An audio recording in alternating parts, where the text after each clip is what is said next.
Final Destination, Bloodlines Review. Death is back and more fun than ever.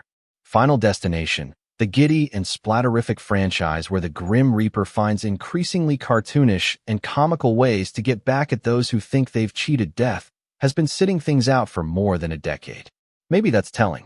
In the time since, we saw the rise of so-called elevated horror, a trend that arguably began with 2014's The Babadook and enjoyed its biggest success with last fall's Longlegs. Those earnestly artful films tend to shrug off the horror genre's baser pleasures to instead mine drama, trauma, and influences such as Stanley Kubrick, Roman Polanski, and Nicolas Roeg. For those feeling a bit trauma-fatigued, I'm happy to say Final Destination is not only back, but better than ever. Not that Final Destination, Bloodlines isn't elevated.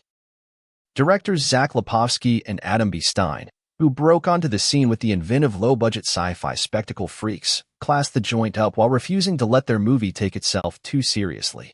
Their sixth chapter embraces the knowingly silly premise and grisly thrills we've come to expect from the 25-year-old series, in which cursed characters meet their demise by way of tanning beds, eye surgery, and logging trucks. In Final Destination, death, with its affinity for complicated Rube Goldberg-esque methods, makes the most mundane and inanimate objects a threat we can never look at the same way again. But where Bloodlines excels is in the clever and often diabolical storytelling craft and visuals. There's a decadence in the filmmaking that isn't at odds with the campy nature of Final Destination, but instead realizing its full potential.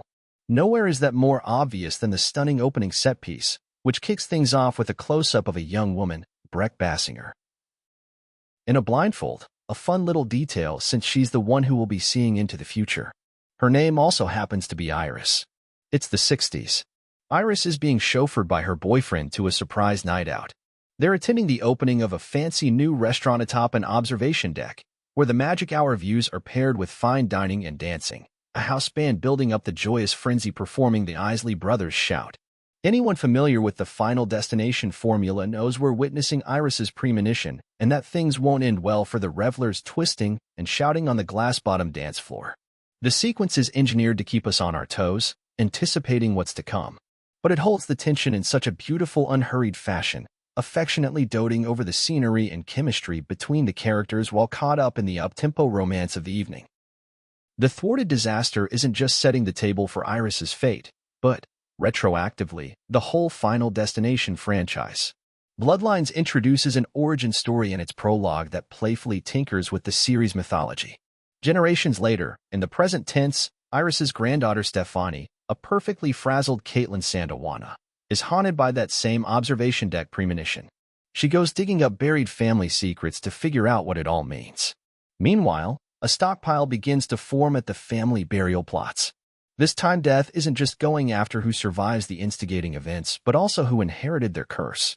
And because the cast can be so charming, especially Richard Harmon as a snarky but sentimental cousin, we might actually be rooting for a few of them to survive, a rarity in a franchise where we bought a ticket to watch everyone die in spectacular fashion.